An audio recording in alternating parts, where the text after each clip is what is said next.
నమస్తే, ఆరోగ్య మిత్ర కార్యక్రమానికి స్వాగతం.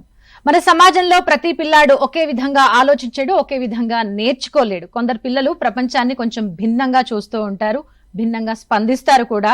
అది న్యూరో డైవర్జెన్స్, ఆటిజం, ADHD వంటి పరిస్థితుల్లో ఉన్న పిల్లలు కూడా అపారమైన ప్రతిభను కలిగి ఉంటారు. సరైన అవగాహన, సహనం మరియు మద్దతు ఉంటే వారు వాళ్ళ జీవితాల్లో అద్భుతాలు సృష్టించగలరు. అయితే న్యూరో డైవర్జెన్స్ అంటే ఏంటి? పిల్లల్లో ప్రారంభ లక్షణాలను తల్లిదండ్రులు ఏ విధంగా గుర్తించాలి? స్కూల్స్ మరియు సొసైటీ ఇలాంటి పిల్లలను ఎలా అర్థం చేసుకుని ప్రోత్సహించాలి? ఈ మధ్య కాలంలో ఇలాంటి కేసెస్ మనం చాలా చూస్తున్నాం. వీటిపై మనకు అవగాహన కలిగించడానికి, చాలా విషయాలను మనకు వివరించడానికి నాతో ఉన్నారు ప్రముఖ పిల్లల వైద్య నిపుణురాలు డాక్టర్ రమ్య గారు. హలో అండి, welcome to T-SAT. Thank you. Neuro divergence అంటే ఈ మధ్య కాలంలో ఇలాంటి స్పెషల్ కేసెస్, స్పెషల్ పిల్లల్ని ఎక్కువగానే చూస్తున్నామంటే అందులో సందేహం లేదేమో అని నాకు అనిపిస్తుంది. తప్పకుండా, డెఫినెట్లీ అండి. Number of cases are increasing, బాగా పెరిగాయి. ముందున్న దానికన్నా ఒకటి అవేర్నెస్ పెరగడం అయిండొచ్చు, అవగాహన పెరిగింది ఇప్పుడు ఇలాంటి కేసెస్ బట్టి. సో దానివల్ల కూడా అయిండొచ్చు. ఇంకొకటి నాకు అసెస్మెంట్స్ అన్నవి బాగా జరుగుతున్నాయి. వాళ్ళు ముందుగా తీసుకురావడము ఆర్ ఏదో ఒక టైంలో డాక్టర్స్ని అప్రోచ్ అవ్వడం వల్ల ఈ కేసెస్ ఎక్కువ అయ్యాయి అన్నది మనకి తెలుస్తుంది. ఇంతకు ముందుతో పోలిస్తే ఈ మధ్య కాలంలో మనం ఒక నంబర్ ప్రకారం చూసుకున్నట్టయితే ఎంతగా పెరిగిపోయారంటారు? పర్సంటేజ్ వైజ్ చూసుకుంటే ఆల్మోస్ట్ 35 to 40% దాకా ఇంక్రీజ్ ఉందండి. ఇది నంబర్స్ ఇప్పుడు చెప్పాలి అంటే అప్పుడు ఆటిజం ఒక 1 in 2000 కిడ్స్లో చూసేవాళ్ళం, ఇప్పుడు 1 in 50 కిడ్స్లో తెలుస్తుంది. చాలా పెరిగిపోయింది. చాలా. అంటే రీజన్స్ ఏమై ఉంటాయంటారు? రీజన్స్ యాక్చువల్గా యాంటీనేటల్ కాజెస్ నుంచి కూడా స్టార్ట్ అవుతాయి. అంటే ప్రెగ్నెన్సీ ప్లాన్ చేసుకున్న దాని నుంచి ఉంటుంది. జెనెటిక్ కాజెస్ ఉంటాయి. మదర్ న్యూట్రిషన్ ఆ టైంలో, మదర్ మెంటల్ స్టేటస్ ఎలా ఉంది, తనకు దొరికిన అందుకున్న సపోర్ట్ ఎలా ఉంది. ఎపిజెనెటిక్ ఫ్యాక్టర్స్ అంటాం. జెనెటిక్తో పాటు ఎపిజెనెటిక్ అంటే మన వాతావరణం, చుట్టూన్న వాతావరణం ఎలా ఉందో అది కూడా జీన్స్ మీద ఎఫెక్ట్ ఉంటుంది. దాన్ని కూడా కొంతవరకు అది డైట్ ఇంకా అండ్ ఎన్విరాన్మెంట్తో చేంజ్ చేసుకునే అవకాశం మనకు ఉంటుంది. సో ఇలాంటి ఫ్యాక్టర్స్ అండ్ బర్త్ అయిన తర్వాత ప్రీటర్మ్ బేబీయా, టర్మ్ బేబీయా, నెలలు నిండిన తర్వాత పుట్టిందా బేబీ లేకుంటే ముందుగానే పుట్టిందా, ఇది కూడా కొంతవరకు కాంట్రిబ్యూటింగ్ ఫ్యాక్టర్. మళ్ళీ డెవలప్మెంట్, స్టిమ్యులేషన్, ఎలాంటి ఎన్విరాన్మెంట్లో పెరుగుతుంది బేబీకి స్టిమ్యులేషన్ అడిక్వేట్గా ఉందా లేదా. ఇప్పుడు మనం అంటే అడల్ట్స్, మనకు ఒక 1 year వరకు మనం హ్యూమన్ టచ్లో లేకపోయినా ఎటువంటి ప్రాబ్లం కాదు. కానీ పిల్లలకి కాన్స్టెంట్గా స్టిమ్యులేషన్ అవుతూ ఉంటేనే బ్రెయిన్ గ్రోత్ అన్నది బాగా జరుగుతూ ఉంటుంది. వాళ్ళకి మ్యాక్సిమం కేపబిలిటీ ఏదైతే ఉంది, ఫస్ట్ 1000 years ఆఫ్ లైఫ్ అని అంటామండి. అంటే ప్రెగ్నెన్సీ యొక్క 9 months ప్లస్ బేబీది సెకండ్ బర్త్డే జరుపుకునేదాకా ఇది చాలా crucial development period. 1000 days of life చాలా చాలా ఇంపార్టెంట్ ప్రతి చైల్డ్ లైఫ్లో. ఈ టైంలో ఎలా ఉందో baby, that will decide their future. వాళ్ళ హెల్త్ ఉండనియండి, like growth, development and neurological outcomes, వాళ్ళకి ఫ్యూచర్లో వచ్చే ఒబిసిటీ, డయాబెటీస్ లాంటి ప్రాబ్లమ్స్, ఇవన్నీ కూడా ఫస్ట్ 1000 days ఆఫ్ లైఫ్. ఇప్పుడు దాన్ని 2000 దాకా కూడా స్పెక్ట్రమ్ పెంచారు. కానీ దీని మీద ఎంతవరకు అవగాహన ఉందండి? అసలు చాలా అవేర్నెస్ దీని మీద రావాల్సిన అవసరం ఉంది. ఎందుకంటే బిఫోర్ ప్లానింగ్, ఒక చైల్డ్ ని ప్లానింగ్ చేసుకుంటున్నప్పుడే పేరెంట్స్ ఇద్దరు కూడా దీని మీద అవగాహన పెంచుకోవాలి అని మీరు చెప్తుంటే నిజంగానే నాకు కొంచెం ఆశ్చర్యం వేసింది. కరెక్ట్ శ్వేత, అది చాలా చాలా ఇంపార్టెంట్. మీరు అన్నారు కదా ప్రెగ్నెన్సీ ప్లాన్ చేసుకోవడం. మనం లైఫ్లో ప్రతి ఒక్కటి ప్లాన్ చేసుకుంటాం. ఇక్కడ రాకను ముందు ఏం చేయాలి అన్నది ప్లాన్ చేసుకున్నాను నేను. సో ఏం మాట్లాడాలి అన్నది ఒకటి ఉంటుంది మనకి. బట్ ఏమైపోతుందంటే పెళ్లి కోసం అందరం ప్లాన్ చేస్తారు, సంగీత ఏం చేయాలి, ఎలాంటి డ్రెస్సెస్ కొనాలి, ఇవన్నీ కూడా చాలా పెద్ద ప్లానింగ్ అవుతుంది. కానీ ప్రెగ్నెన్సీ ఒక చైల్డ్ని వరల్డ్లో తీసుకురావడము అన్నది చాలా చాలా పెద్ద డెసిషన్. ఎందుకంటే ఇప్పటికన్నా కూడా అట్మాస్ఫియర్ బేబీ వచ్చిన తర్వాత ఇంకా బాగుండాలి. సో దానికోసం ఫైనాన్షియల్ ప్లానింగ్ కానివ్వండి, హెల్త్ వైజ్ ప్లానింగ్ కానివ్వండి, ఇన్సూరెన్స్ ప్లానింగ్ కానీ, ఇవన్నీ కూడా ఫస్టే జరగాలి. ఆ couple pre pregnancy care, even before they plan their pregnancy, వాళ్ళు ఆ కేర్ తీసుకుంటే చాలా బాగుంటుంది. లైక్ ఐడియల్ వెయిట్ ఉన్నారా లేదా, ఒబిసిటీ ఉంటే వెయిట్ తగ్గించుకోవడం, over weight or obesity ranges నుంచి వాళ్ళు నార్మల్ వెయిట్కి వస్తే వాళ్ళ ఛాన్సెస్ ఆఫ్ ఫర్టిలిటీ పెరుగుతాయి. డయాబెటీస్, హైపర్ టెన్షన్ లాంటివి ఏమైనా ఉంటే వాళ్ళు అవన్నీ కూడా ప్లాన్ చేసుకుంటే ప్రెగ్నెన్సీ అవుట్కమ్స్ బాగుంటాయి. అండ్ మదర్కి anemia, simple anemia blood test చేసుకుంటే సరిపోతుంది. Indian population is like very much anemic. అది మేల్స్ ఉండనియండి, ఫీమేల్స్ ఉండనియండి. ఫీమేల్లో ఇంకా ఎక్కువ ఉంటుంది, లేడీస్లో అనీమియా చాలా ఎక్కువ ఉంటుంది. దాని ఎఫెక్ట్ కూడా ఫీటస్ మీద చాలా ఉంటుంది. ఇది తెలిసినప్పటికీ కూడా చాలామంది వాళ్ళ ప్రెగ్నెన్సీ వచ్చేసింది అని అర్థం చేసుకునేటప్పటికీ 2-3 months అయిపోతుంది. దాని బదులు వాళ్ళు ఫస్టే ప్లాన్ చేసుకొని ఆ ప్రెగ్నెన్సీ కోసం 3 months ముందు నుంచే వాళ్ళ డయట్, లైఫ్ స్టైల్ అన్నీ చేంజ్ చేసుకుంటూ ప్లాన్ చేసుకుంటే, అండ్ ఏం ఎక్స్పెక్ట్ చేయాలి, గ్రోత్ ఎలా ఉంటుంది, దానివన్నిటి కూడా ఫస్ట్ అంటే జాయింట్ ఫ్యామిలీస్ ఉండేవి, ఇంట్లో చెప్పేవాళ్ళు పెద్దవాళ్ళు ఉండేవాళ్ళు, ఆర్ ఒక whole village use to raise 1 child అన్నది ఒకటి ఉంది. బట్ ఇప్పుడు అలా లేదు, because of work or many things. Metros అనే కాదు, ఊర్లలో చూసినా కూడా న్యూక్లియర్ ఫ్యామిలీస్ ఎక్కువ అయిపోతున్నాయి. సో వాళ్ళకి ఈ అండర్స్టాండింగ్ కోసం అన్న దానికి ఫస్ట్ వెళ్ళి ఒకసారి డాక్టర్ని కన్సల్ట్ అయ్యి, మ్యారేజ్ అయిన తర్వాత వాళ్ళు ఎప్పుడు ప్లాన్ చేసుకోవాలనుకుంటున్నారు, వాళ్ళు ఎప్పుడు ఇద్దరు స్టేట్ ఆఫ్ మైండ్ మంచిగా ఉంది. మదర్స్ స్టేట్ ఆఫ్ మైండ్ చాలా ఇంపార్టెంట్. తను వర్క్ స్ట్రెస్ లేకుండా, ఎటువంటి ఒత్తిడి లేకుండా yes I'm ready for the pregnancy అని తను అనుకోవాలి. దాని తర్వాతే వాళ్ళు ప్లాన్ చేసుకుంటే మనకి బేబీ అవుట్కమ్, బేబీ గ్రోత్ అన్నది చాలా బాగుంటుంది. ఈ న్యూరో డైవర్జెన్స్లో వెళ్ళే ఛాన్సెస్ కూడా చాలా తగ్గుతాయి. పెళ్లి, కెరీర్, ఒక ఇల్లు కొనాలన్నా, కారు కొనాలన్నా ఏ విధంగా అయితే ప్లాన్ చేసుకుంటారో అంతకంటే ముఖ్యమైనది ఈ ప్రెగ్నెన్సీ. ఈ జర్నీని వాళ్ళంతా చాలా ఈజీగా వెళ్ళాలి అంటే ఖచ్చితంగా ఒక ప్లాన్ అంటూ ఉండాలి. అయితే ఇప్పుడు ఒక ప్లాన్ చేసుకోవాలని మీరు అంటున్నారు, కానీ ఇప్పుడు చూసే వాళ్ళకి అనిపిస్తుంది ఏంటి, ఇంతకుముందు ఇంతలా మేము ప్లాన్ చేసుకోలేదే, ఒక ప్రెగ్నెన్సీకి ప్లాన్ చేసుకోవాలంటే వెళ్ళి గైనిక్ని కలవలేదే అని చెప్పేసి అనుకుంటారు కదా, వాళ్ళకి ఏం చెప్తారు? అది కలవలేదు అని ఆల్రెడీ అయిపోయిన దానికి ఇప్పుడు మనం ఏం చేయలేవు. బట్ చేసుకొని అంటే ఇప్పుడు మీకు ఒక ఎగ్జాంపుల్ చెప్పాలి అంటే, ఇప్పుడు శ్రీ చైతన్య, నారాయణ ఇవన్నీ ఫౌండేషన్ కోర్సెస్ అని పెడతారు. పిల్లలు ఎందుకు వెళ్తారు వాటికి?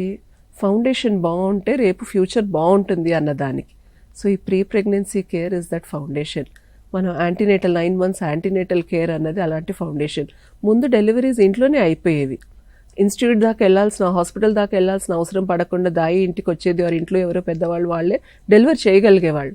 కానీ దాంతో వచ్చిన డెవలప్మెంటల్ డిలేస్, బ్రెయిన్కి ఆక్సిజన్ అందకపోవడము, ఇలాంటి రీజన్స్ వల్ల హాస్పిటల్లో డెలివరీ అయితే బెటర్ ఉంటుంది, ఒక పీడియాట్రిషియన్ డెలివరీ అటెండ్ అవుతే బెటర్ ఉంటుంది అనే అవగాహన వచ్చినప్పటి నుంచి ఇన్స్టిట్యూషనల్ డెలివరీ రేట్స్ పెరిగాయి. అలానే ప్రెగ్నెన్సీ ప్లానింగ్ కూడా మనం ఫస్టే అర్థం చేసుకుంటే ప్లాన్డ్ ప్రెగ్నెన్సీ రేట్స్ పెరుగుతాయి, మనకి కూడా అవుట్కమ్స్ బెటర్ ఉంటాయి. న్యూరో డైవర్జెన్స్ గురించి మాట్లాడితే ఈ స్పెషల్ కిడ్స్ అసలు ఏంటి, ఇది పేరెంట్స్ ఎలా గుర్తించాలంటారు? న్యూరో డైవర్జెన్స్ అంటే ఇప్పుడు మనం అందరం చూడడానికి డిఫరెంట్గా ఉంటాం, అలానే మన బ్రెయిన్ థింకింగ్ కూడా డిఫరెంట్గా ఉండొచ్చు. న్యూరోటిపికల్, న్యూరో డైవర్జెంట్. న్యూరోటిపికల్ అంటే నార్మల్గా గ్రో అవుతున్న కిడ్స్, ఆర్ ఒక డైరెక్షన్లో ఒక 10 మంది ఒకలాగా ఆలోచిస్తున్నారు, ఈ 10 kids కూడా అలానే ఆలోచిస్తున్నారు. దాంట్లో ఒక 2 పిల్లలు ఉండొచ్చు, వాళ్ళ ఆలోచన విధానం కొంచెం డిఫరెంట్గా ఉండొచ్చు, వాళ్ళని మనం న్యూరో డైవర్జెంట్ అని అంటాం. సో ఈ లక్షణాలు ఎలా ఉంటాయి అంటే చిన్నప్పటి నుంచే ట్రాక్ చేసుకుంటూ ఉండాలి పేరెంట్స్. యాక్చువల్లీ వాళ్ళ డెవలప్మెంట్ ఎలా ఉంది, వాళ్ళు ఏ ఏజ్లో మాట్లాడడం స్టార్ట్ చేశారు, వాకింగ్ అన్నది ఏ ఏజ్లో స్టార్ట్ చేశారు, వాళ్ళ మోటార్ మైల్ స్టోన్స్, సెన్సరీ, ఇప్పుడు డొమైన్స్, డిఫరెంట్ డొమైన్స్ ఉంటాయి. గ్రాస్ మోటార్ అంటాం, ఫైన్ మోటార్ అంటాం, language development, social development. So each domain of development చాలా ఇంపార్టెంట్. ఎంతసేపటికి పేరెంట్స్కి డాక్టర్ దగ్గరికి వెళ్ళినప్పుడు హైట్ సరిగ్గా ఉందా, వెయిట్ సరిగ్గా ఉందా, ఈ 2 questions వచ్చే కామన్ డౌట్స్. బట్ డెవలప్మెంట్ కరెక్ట్గా ఉందా అన్నది కూడా వ్యాక్సినేషన్ కోసం వెళ్ళినప్పుడు ప్రతిసారి ఇవి చెక్ చేసుకుంటూ ఉంటే చాలా బెటర్గా ఉంటుంది. మనం ఎర్లీగా వీళ్ళని ఐడెంటిఫై చేసే అవకాశం ఉంటుంది. అంటే పిల్లల్లో ముఖ్యంగా కనిపించే న్యూరో డైవర్జెన్స్ ఏంటి అని అంటే ఏం చెప్తారు? ముఖ్యంగా కనిపించేవి అండి autism, ADHD, attention deficit hyper activity disorder, dyslexia, learning difficulties, డిస్కాల్కులియా ఉంటుంది, టూరిట్ సిండ్రోమ్ అని రిపీటెడ్గా వాళ్ళకి టిక్ డిజార్డర్ ఉంటుంది. ఇలాంటి ప్రాబ్లమ్స్ ఎక్కువ మటుకు మనం చూసేవి. ఓకే, అంటే ఈ 4కి కూడా మీరు చెప్పిన వాటికి ఒకదానికి డిఫరెన్స్ ఉంటుందా, లేదు వాళ్ళకు కామన్గా కనిపిస్తూ ఉంటాయా సిమ్టమ్స్ అన్నీ కూడా? పేరెంట్స్ ఎలా వీటిని రికగ్నైజ్ చేయాలి అసలు? చాలా వరకు ఇవి ఇండివిజువల్ సిండ్రోమ్స్ లాగానే ఉంటాయండి, ఇండివిజువల్ ప్రాబ్లమ్స్ లాగానే ఉండొచ్చు. కొన్ని కేసెస్లో ఓవర్లాప్ ఉంటుంది. ఇప్పుడు ఆటిజం పిల్లలకి లెర్నింగ్ డిఫికల్టీ కూడా ఉండొచ్చు, ADHD పిల్లలకి మ్యాథ్స్ కొంచెం కష్టంగా అనిపించవచ్చు, డిస్కాల్కులియా అంటే క్యాల్కులేషన్స్లో ప్రాబ్లమ్స్, అండ్ కొంతమందికి ఓన్లీ డిస్లెక్సియా, లెర్నింగ్ ప్రాబ్లమ్స్ అంతే ఉంటాయి. వీళ్ళలో ఆటిజం ఆర్ ADHD ఫీచర్స్ ఏవి ఉండవు. వాళ్ళకి రైటింగ్ ప్యాటర్న్స్ మనం చూసుకోవాలి, వాళ్ళ రైటింగ్ ప్యాటర్న్ ఎలా ఉంది, వాళ్ళకి ఈ ఇంకా ఎఫ్ అలాంటి differences, B and D confusion ఉంటుంది. సో అవి ఎర్లీగా మనం ఐడెంటిఫై చేసుకుంటే మనం పిక్ చేసుకోవచ్చు. ఇప్పుడు ఇండివిజువల్గా ఒక్కొక్కటి చూసుకోవాలి, అట్లీస్ట్ కొన్ని సిమ్టమ్స్ తెలుసుకోవాలి అనుకుంటే మోస్ట్ ఇంపార్టెంట్ పిల్లలు ఐ కాంటాక్ట్ ఇస్తున్నారా లేదా. ఇప్పుడు మనం మాట్లాడుకునేటప్పుడు ఒకళ్ళని చూసుకొని చాలాసేపటి వరకు మాట్లాడుకోగలుగుతాం. పిల్లలు కూడా మనకు ఐ కాంటాక్ట్ ఇస్తున్నారా లేదా అన్నది చాలా చాలా ఇంపార్టెంట్. ఈ ఐ కాంటాక్ట్ మిస్ అయింది అంటే వాళ్ళ డెవలప్మెంట్ చాలా ఎఫెక్ట్ అవుతుంది. ఎందుకంటే వాళ్ళు చూసేదే, నేర్చుకునేదే అబ్జర్వేషన్తో. మనని ఎలా చూస్తున్నారు, మనం ఎలా మాట్లాడుతున్నాం, మదర్ని చూస్తూ ఉంటారు. మదర్ పెదవులు కదులుతూ ఉంది, వాళ్ళు అలా చూసి చూసి అమ్మ అనడం నేర్చుకుంటారు. సో అది చాలా ఇంపార్టెంట్. ఈ ఐ కాంటాక్ట్ అయిన తర్వాత నెక్స్ట్ ఉన్నది మనకి స్పీచ్. 6 నెలల పిల్లలు ఆ సింగిల్ అక్షరం పదాలు పలకడానికి ట్రై చేస్తుంటారు, ఆ మా త. 9 నెలలకు వచ్చేసరికి 2 అక్షరాల పదాలు అమ్మ, నాన్న, అత్త ఇటువంటివి అంటూ ఉంటారు. 18 monthsకి వచ్చేసరికి వాళ్ళకు ఒక 10 words వొకాబులరీ వచ్చేసి ఉంటుంది. సో ఆ 2 words కూడా కలిపి అమ్మ, తే, మమ్మం ఇట్లాంటివి 2 words, ఆకలి అవుతుంటే అమ్మ మమ్మం, ఆర్ లాలా వాటర్ కోసం అట్లా ఇండికేట్ చేయడానికి వాళ్ళు ట్రై చేస్తూ ఉంటారు. కమ్యూనికేషన్ చాలా ఇంపార్టెంట్. ఈ న్యూరోడైవర్జెంట్ పిల్లల్లో ఆ కమ్యూనికేషన్ అన్నది మిస్ అవుతూ ఉంటుంది. అవే ఫస్ట్ క్లూస్, మనం చూసుకోవాల్సిన ఫస్ట్ క్లూస్. పిల్లలు ఎలా కమ్యూనికేట్ చేస్తున్నారు, వాళ్ళ నీడ్స్ ఎట్లా ఎక్స్ప్రెస్ చేస్తున్నారు, ఇంట్లో మిగతా పిల్లలు ఎవరైనా ఉంటే వాళ్ళకి వీళ్ళకి ఏదైనా డిఫరెన్స్ ఉందా. ఒక్కొక్కసారి ఏమైపోతుంది, మదర్స్కి తెలియకపోవడం వల్ల 3 years 4 years వరకు కూడా పిల్లల్లో ప్రాబ్లం ఉంది అన్నది ఐడెంటిఫై చేయలేకపోతారు. ఎవరైనా చెప్పినా కూడా వాళ్ళు యాక్సెప్ట్ చేసుకోలేకపోతారు, ఇలాంటి ప్రాబ్లం ఒకటి ఉంది. డాక్టర్ దగ్గర తీసుకెళ్లి చూపించకపోవడం, ఏముందిలే నువ్వు. ఇంకొకటి కామన్గా పెద్దవాళ్ళ ఇంట్లో చెప్పేది, నువ్వు లేట్గా మాట్లాడావు, వాళ్ళు కూడా లేట్గానే మాట్లాడతారు. అవును. సో ఇది కూడా చాలా ఇంపార్టెంట్. ఇలాంటి దాంట్లో ఏంటంటే అదర్ క్యూస్ ఎలా ఉన్నాయి అన్నది చూసుకోవాలి. లేట్ టాకర్స్, స్పీచ్ డిలే, ఈ 2 ప్రాబ్లమ్స్ అర్థం చేసుకోవాలి. లేట్ టాకర్స్ ఏంటంటే చూపిస్తారు, కూర్చోవాలి అంటే ఇట్లా కూర్చోడానికి చూపిస్తారు, ఏదైనా కావాలి అంటే పాయింట్అవుట్ చేస్తారు, ఫింగర్ పాయింటింగ్ ఉంటుంది వాళ్ళలో. బట్ స్పీచ్ డిలే ఉన్న వాళ్ళకి ఈ క్యూస్ ఉండవు, వాళ్ళు అర్థం చేసుకోలేరు. వాళ్ళకి ఏదైనా కావాలంటే పట్టుకొని తీసుకెళ్లడము, ఫింగర్ పాయింటింగ్ అన్నది ఉండదు, వాళ్ళు పట్టుకొనే తీసుకెళ్తారు, లేదు అది ఎక్కి వాళ్ళు రీచ్ అవ్వడానికి ట్రై చేస్తారు. కానీ మిగతా నాన్ వర్బల్ క్యూస్ అన్నవి ఉండవు. ఇప్పుడు మనకి తమిళ వాళ్ళతో మాట్లాడుతూ ఉంటాం, భాష రాకపోయినా కూడా కొంచెం ఎంతోవరకు ఎక్స్ప్రెస్ చేయగలుగుతాం వేరే లాంగ్వేజ్ వాళ్ళు. సో పిల్లలకు language development expressive and non expressive 2 ఉంటాయి, వర్బల్ అండ్ నాన్ వర్బల్ అంటాం. సో ఆ ఎక్స్ప్రెషన్స్తో వాళ్ళకు వచ్చే ఆ దీంతో కూడా వాళ్ళు చెప్పడానికి చాలా ట్రై చేస్తారు, మనం అది చూడాలి. ఓకే, అంటే తల్లిదండ్రులు స్టార్టింగ్ స్టేజ్లోనే ఇలాంటి సమస్యల్ని గుర్తించడం అంటే ఎలాంటివి చూసి వాళ్ళు ముందుగానే గుర్తించాలి? అంటే వాళ్ళు 6 monthsలో వాళ్ళకి రావాల్సిన ఆ పదాలు రావట్లేదు అంటే డిలే ఉందని అనుకోవాలా, లేదా ఫ్యామిలీ హిస్టరీలో ఉంది కదా అని చెప్పేసి కాస్త డిలే చేసే కేసెస్ కూడా ఉంటాయి కదా, అలా ఏమైనా పేరెంట్స్ చేస్తున్నారా? సో డిలే గుర్తు చేయడం కన్నా కూడా ఏంటంటే చాలా మటుకు ఇది ఇక్కడ ఒకటి చాలా ఇంపార్టెంట్ విషయం చెప్తానండి. ఎంసీపీ కార్డ్ అని ఇస్తుంది గవర్నమెంట్లో డెలివరీ అయ్యే వాళ్ళందరి దగ్గర కూడా ఎంసీపీ కార్డ్ అని ఉంటుంది. దాని లోపల మనము మదర్ది ఫస్ట్ ఫ్యూ పేజెస్ మదర్ కోసం, దాని తర్వాత సెకండ్ హాఫ్ అంతా book child vaccination and child development కోసం ఉంటుంది. 3 zones ఉంటాయి, 3 కలర్ చాలా మంచిగా దాన్ని డెవలప్ చేశారు. గ్రీన్ జోన్లో ఉన్నది ఏంటంటే నార్మల్ డెవలప్మెంట్, వాళ్ళు చూసుకుంటే చాలా ఇంటి దగ్గరే 2 months బేబీ ఏం చేస్తుంది, మదర్ని రికగ్నైజ్ చేస్తుంది అంటే ఫేస్, హ్యూమన్ ఫేస్ చూసి స్మైల్, సోషల్ స్మైల్ అన్నది వచ్చిందా రాలేదా ఇటువంటి చెక్ చేసుకోవడం. దాని తర్వాత ఆ బేబీ మెడల్ 3 months కల్లా నిలబెట్టిందా లేదా, బోర్ల పడ్డము. సో ఇవన్నీ కూడా టిక్ చేసుకుంటూ వెళ్ళాలి వాళ్ళు. ఆ టిక్ చేసుకున్నవి ఏ కలర్ జోన్లో ఉన్నాయన్న చూసుకోవాలి. గ్రీన్లో ఉన్నాయంటే బేబీ డెవలప్మెంట్ నార్మల్. తర్వాత బ్లూ కలర్లో ఒక పేరెంటింగ్ టిప్ అని ఇచ్చారు. సో ఏం చెయ్యాలి, ఇది రాలేదు ఇంకా అచీవ్ కాలేదంటే ఏం చెయ్యొచ్చు. మళ్ళీ రెడ్ జోన్ ఉంటుంది. సో ఈ ఒక 6 months బేబీ 8 months బేబీ ఇంకా కూర్చోట్లేదు అంటే అది ఒక రెడ్ ఫ్లాగ్ మనకి. 8 months బేబీ ఇంకా కూర్చోకపోవడం అన్నది ఒక రెడ్ ఫ్లాగ్. ఆ టైంకి ఖచ్చితంగా పీడియాట్రిషియన్ దగ్గరికి వెళ్ళి చూపించుకోవాలి, డెవలప్మెంటల్ అసెస్మెంట్ చేయించుకోవాలి. అలానే ఈ సోషల్ మైల్ స్టోన్స్ కూడా చూసుకుంటూ వెళ్తే వీళ్ళు ఇంటి దగ్గర చూసుకోవచ్చు. అండ్ ప్రతిసారి కూడా వ్యాక్సినేషన్స్ కోసం అయితే డెఫినెట్గా పీడియాట్రిషియన్స్ దగ్గర వెళ్తూ ఉంటారు.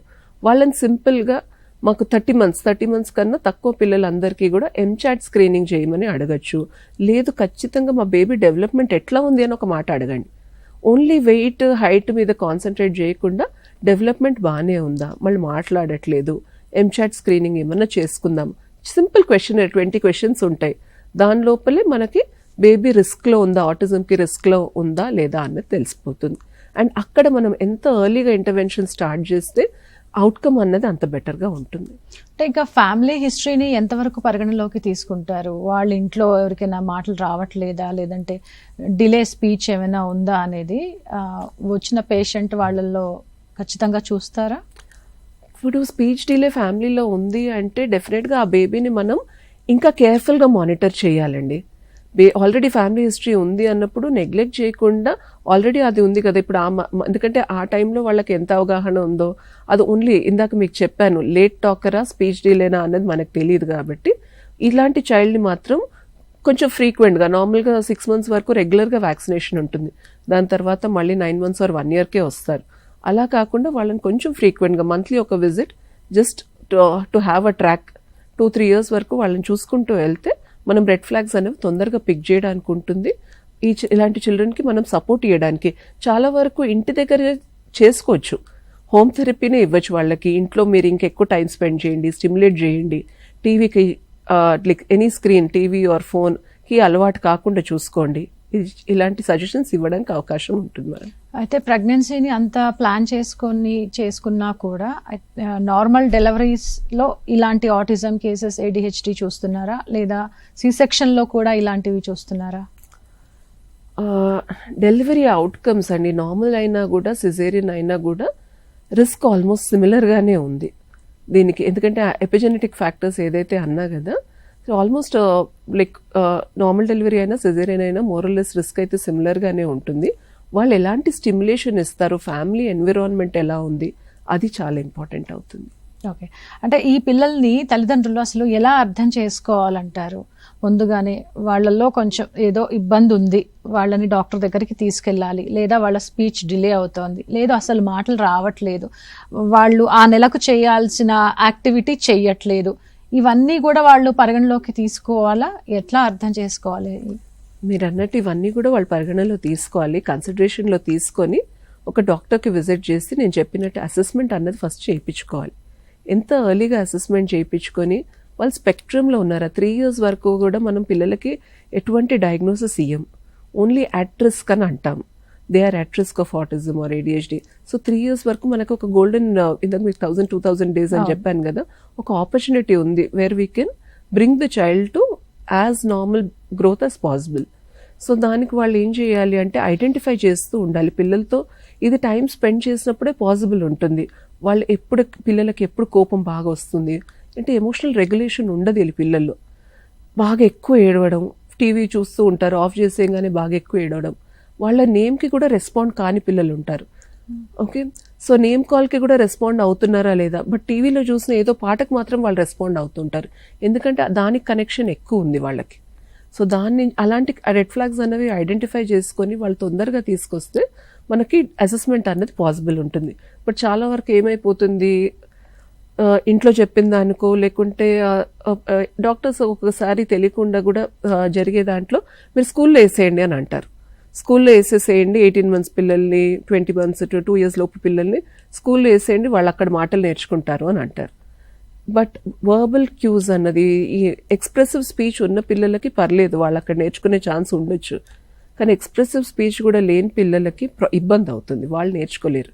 ఎందుకంటే school teachers they are train to teach neurotypical children. Neurodivergent చిల్డ్రన్కి థెరపిస్ట్ సపరేట్గా ట్రైన్డ్ ఉన్నారు, వాళ్ళే ట్రైన్ చేయగలుగుతారు. Or teachers should undergo that training to teach such children. Screen time ఎక్కువగా స్పెండ్ చేసే పిల్లల్లో కూడా ఇలాంటి స్పీచ్ డిలే కేసెస్ చూస్తున్నాము.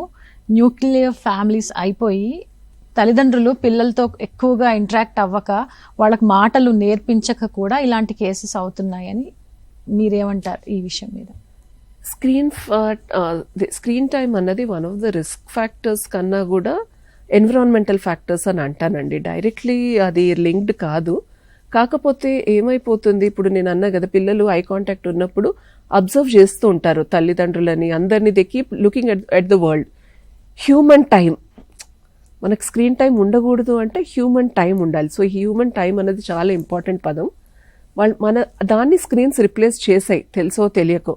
ఒకప్పుడు ఏముండేది, పేరెంట్స్ వర్క్ ప్లేస్కి వెళ్తున్నా కూడా ఇంట్లో ఎవరి దగ్గర వదిలేయడం, ఆర్ ఊర్లలో చూస్తే వాళ్ళు కూలికి వెళ్తున్నా కూడా అక్కడ తీసుకెళ్ళి నలుగురు మధ్యలో పెరిగేవాళ్ళు పిల్లలు. బట్ ఇప్పుడు మాకు పని డిస్టర్బ్ అవుతుంది అని చేతిలో ఫోన్ ఇవ్వడం వల్ల వాళ్ళు స్క్రీన్లో ఏం చూస్తున్నారు, వాళ్ళకి రిసెప్ట్ అవ్వట్లేదు, నేర్చుకోలేకపోతున్నారు. వాళ్ళ బ్రెయిన్కి కంటిన్యూస్గా ఏదో మూమెంట్ జరుగుతూ ఉంది అన్నదే తెలుసు. సో ఆ ఫోన్లో ఉన్నదే వాళ్ళు నేర్చుకుంటూ ఉంటారు. కొంతమంది పిల్లలకి స్పీచ్ వస్తుంది, కానీ ఆ ఫోన్లో ఉండే ఇంగ్లీష్ వీడియోసే ఉంటాయి, ఆ వర్డ్స్ తెలుసుకుంటారు. పేరెంట్స్కి ఇంగ్లీష్ రాదు. సో ఏం మాట్లాడుతున్నారు పిల్లలు అని అర్థం చేసుకోవడానికి కూడా అది అర్థం కాదు. అదే టోన్లో లైక్ యానిమేటెడ్ వీడియోస్ ఎంత ఫాస్ట్గా మాట్లాడుతుంటే పిల్లలు కూడా అదే స్పీడ్లో నేర్చుకుంటూ ఉంటారు. ఎందుకంటే వీళ్ళకి అబ్జర్వేషన్ అన్నది దాని నుంచే అది ఎఫెక్ట్ అయిపోయి అదే నేర్చుకుంటున్నారు, స్క్రీన్లో ఉన్నదే వాళ్ళు నేర్చుకుంటున్నారు. ఇట్ ఈస్ డెఫినెట్లీ అంటే ఫోన్ స్క్రీన్ బ్యాడా అంటే బ్యాడ్ కాదు, I will say it is very harmful. It is very very harmful to the growing brain. ఇక్కడే ఒకటి స్క్రీన్ టైం గైడ్ లైన్స్ ఏమైతే ఉన్నాయో, American Academy or Indian Academy of పీడియాట్రిక్స్వి screen time guidelines ఉన్నాయి. అవి ఏంటంటే less than 5 years 0 screen time. అసలు వాళ్ళు స్క్రీన్ చూడకూడదు పిల్లలు. ఓకే, ఇఫ్ ఎట్ ఆల్ వాళ్ళకి ఇవ్వాల్సి వచ్చినా కూడా ఫాదర్ ఊరు వెళ్ళారు, గ్రాండ్ పేరెంట్స్ వేరే ఊర్లో ఉంటున్నారు, అలాంటి వాళ్ళకి మనం వీడియో కాల్లో ఒకటి అలౌ చేయొచ్చు, అంతకు మించి ఇంకా వేరే ఏం లేదు. సో 0 స్క్రీన్ టైం వాళ్ళకి. ఇప్పుడు ఏవి యాక్టివిటీస్ స్కూల్లో ప్లే చేస్తూ ఉంటారు, అవి ఒక 20 minutes వరకు రెస్ట్, ఇప్పుడు కొంచెం రిలాక్సేషన్ ఇచ్చి ఒక 20 minutes per day వరకు చూపించవచ్చు అని అన్నారు. అంత తప్పించి అదర్వైజ్ 0 స్క్రీన్ టైం. మన దగ్గర మాత్రం అసలు ఆ ఫోన్ ఇవ్వకపోతే అన్నం తినట్లేదని, లేదు అంటే చాలా క్రాంకీ అయిపోయి బాగా బీభత్సం చేసేస్తూ ఉంటారు. అది భరించే కంటే ఇది నయ్యం అని చెప్పేసి ఇచ్చే పేరెంట్స్, ఇలాంటివి మనం చూస్తూ ఉంటాం. ఫస్ట్ పేరెంట్స్దే తప్పు, ఎందుకంటే వాళ్ళ పని అయిపోవాలనో లేదంటే పిల్లో త్వరగా తినేసేయాలనో మనమే ఫోన్ ఇస్తున్నాం. ఆ తర్వాత దాన్ని కట్ డౌన్ చేయాలనేసరికి అది పెద్ద హెడేక్గా మారిపోతుంది. అది ఫస్ట్ పేరెంట్స్ తప్పు కన్నా అది పేరెంట్స్ తప్పే అనాలి. ఎందుకంటే పిల్లాడు అడగలేదు కదా ఫస్ట్. నిజంగానే పిల్లాడు ఎప్పుడే the child never asked for the phone, మనమే ఇస్తున్నాం కాబట్టి అది మన మిస్టేక్ లాగే చూడాలి.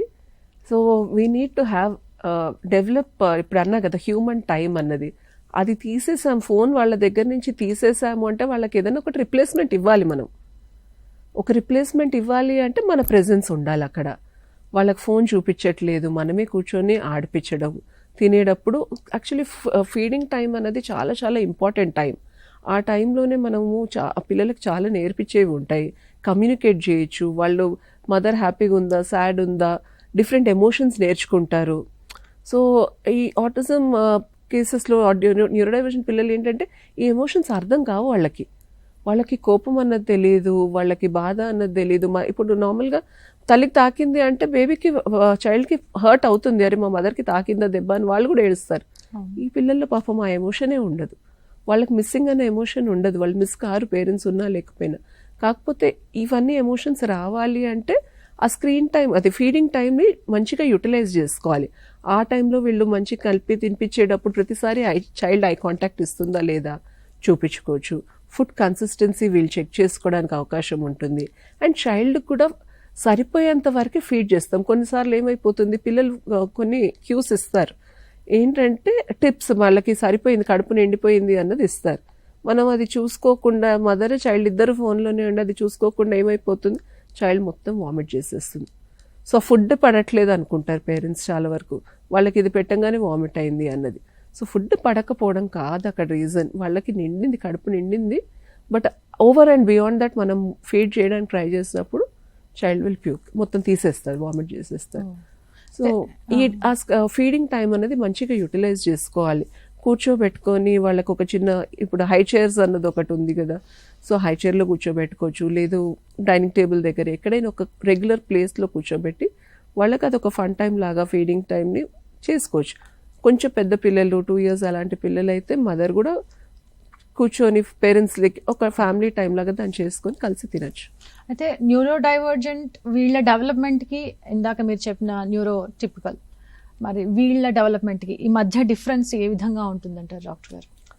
న్యూరో టిపికల్ అంటే చెప్పాను కదా, like age appropriate milestones వాళ్ళు అచీవ్ చేస్తున్నారు, వాళ్ళ goals, ambitions along with the parents అవి ఇన్ లైన్లో వెళ్తూ ఉంటాయి. 3 years వచ్చేసరికి they are ready to go to school. వాళ్ళు చెప్పినవి అర్థం చేసుకుంటారు, టాయిలెట్ నీడ్ ఎక్స్ప్రెస్ చేస్తారు, ఆకలి అవుతుందా చెప్తారు, వాళ్ళతో ఎలా ఉంది వాళ్ళ ఎమోషన్స్ కూడా వాళ్ళు రెగ్యులేట్ చేసుకొని చెప్పగలుగుతారు. సో అలాంటి పిల్లలు they are ready to go to school. కానీ న్యూరో డైవర్జెంట్ కిడ్స్లో ఆ ఎమోషనల్ రెగ్యులేషన్ లేదు. ఎందుకంటే ఆల్రెడీ మనం డిస్కస్ చేసింది ప్రాబ్లం ఎక్కడ అనేది ఆల్రెడీ డిస్కస్ చేసాం కాబట్టి ఈ లెర్నింగ్ వాళ్ళకి డిఫరెంట్గా ఉండొచ్చు. ఈ పిల్లలకి నార్మల్గా 2+2 అంటే అర్థం అవుతుంది, కానీ వాళ్ళకి మనం టైలర్డ్ అప్రోచెస్ చెప్పాలి, డిఫరెంట్గా నేర్పించాల్సి వస్తుంది. కొంతమంది పిల్లల్లో మనం చూస్తుంటాం, వాళ్ళు చాలా హైపర్ యాక్టివ్ ఉంటారు, బాగా అల్లరి చేస్తూ ఉంటారు. మరి అంటే నార్మల్ అల్లరే, కాకపోతే అబ్బాయిలు కదా కొంచెం ఎక్కువ అల్లరి చేస్తున్నారు అని ఇట్లా కూడా ఆలోచించే పేరెంట్స్ కూడా ఉంటారు. వాళ్ళ అల్లరి నిజంగానే అది నార్మలే అంటారా, లేదు వాళ్ళని కూడా ఒకసారి డాక్టర్ దగ్గర చూపించాలా, ఎలాంటి పిల్లల్ని తీసుకెళ్ళాలి? హైపర్ యాక్టివిటీ అన్నది 2 సిచ్యువేషన్స్లో ఉండాలండి, హోమ్ అండ్ స్కూల్. యూజువల్గా ఈ 2 సినారియోస్లో చూస్తాం, ఇంటి దగ్గర, స్కూల్లో. ఇంటి దగ్గర కొంచెం అల్లరి చేస్తూ స్కూల్లో మాత్రం బాగా డిసిప్లిన్డ్ ఉన్నారు అంటే అది only naughty kids, they are not hyperactive. But 2 సినారియోస్లో తర్వాత ఇంటి దగ్గర అపార్ట్మెంట్స్లో ఉంటున్నారు, కమ్యూనిటీలో ఉంటున్నారు, అక్కడి నుంచి కూడా కంప్లైంట్స్ వస్తున్నాయి. స్కూల్లో టీచర్ ఒక క్లాస్లో కుదుటగా కూర్చోడు, ఎప్పుడూ తిరుగుతూనే ఉంటాడు, వేరే క్లాసెస్కి వెళ్ళిపోతూ ఉంటారు, ఈ పిల్లలు ఒక దగ్గర ఉండట్లేదు. సో అది హైపర్ యాక్టివిటీ ప్రాబ్లం ఉంది, ADHDలో ఫిట్ అయ్యే ఛాన్సెస్ ఉంటాయి.